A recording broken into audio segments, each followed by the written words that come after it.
ក្នុងដំណើររទស្សនកិច្ចផ្លូវការរបស់នាយករដ្ឋមន្ត្រីថៃលោកស្រីផែថងឋានស៊ីណាវ៉ាតមកកាន់កម្ពុជាថ្នាក់ដឹកនាំនៃប្រទេសកម្ពុជាថៃបានឯកភាពគ្នានៅក្នុងការផ្តល់កិច្ចសហការបន្ថែមដែលមានស្រាប់រួមមានការចែករំលែកព័ត៌មានដើម្បីប្រយុទ្ធប្រឆាំងឧក្រិដ្ឋកម្មឆ្លងដែនក៏ដូចជាការច្បោកតាមបច្ចេកវិទ្យាការផ្សព្វផ្សាយព័ត៌មានคล้ายៗការជួញដូរមនុស្សនិងការរត់ពន្ធទំនិញខុសច្បាប់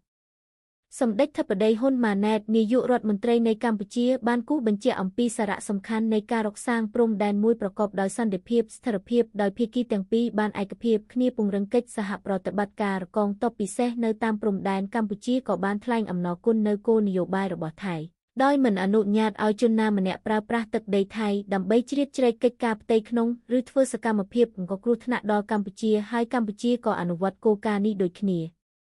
ចំណែកនាយករដ្ឋមន្ត្រីថៃលោកស្រីផែថងឋានស៊ីណាវ៉ាតបានបញ្ជាក់ថាភាគីទាំងពីរបានឯកភាពពង្រឹងភាពជាដៃគូផ្នែកសន្តិសុខដោយជំរុញកិច្ចសហប្រតិបត្តិការវិស័យយោធានៅគ្រប់កម្រិតដើម្បីរក្សាសន្តិភាពនៅតាមព្រំដែនរួមក្នុងន័យនេះលោកស្រីបានអរគុណរដ្ឋាភិបាលកម្ពុជាដែលបានផ្ដល់កិច្ចសហការល្អក្នុងសកម្មភាពប្រយុទ្ធប្រឆាំងនឹងបទល្មើសច្បោកតាមប្រព័ន្ធបច្ចេកវិទ្យានិងបានអះអាងពីការបន្តសហការគ្នាដើម្បីលុបបំបាត់បណ្ដាញឧក្រិដ្ឋកម្មនេះឲ្យអស់ពីតំបន់ព្រំដែនកម្ពុជាថៃផងដែរ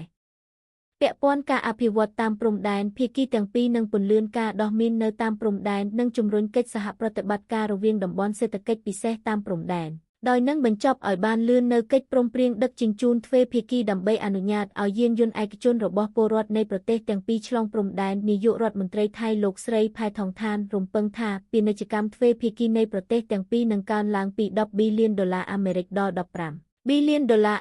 នៅឆ្នាំ2027គួរឲ្យដឹងថាដំណើរទស្សនកិច្ចផ្លូវការរបស់នាយករដ្ឋមន្ត្រីថៃលោកស្រីផែថងឋានស៊ីណាវ៉ាតធ្វើឡើងរយៈពេល2ថ្ងៃចាប់ពីថ្ងៃទី23-24 ខែមេសាឆ្នាំ2025ចំពេលប្រទេសទាំងពីរកំពុងប្រារព្ធខួបលើកទី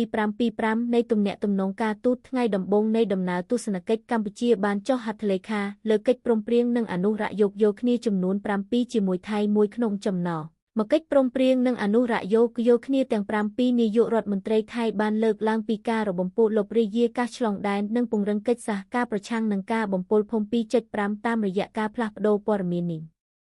ការកសាងសមត្ថភាព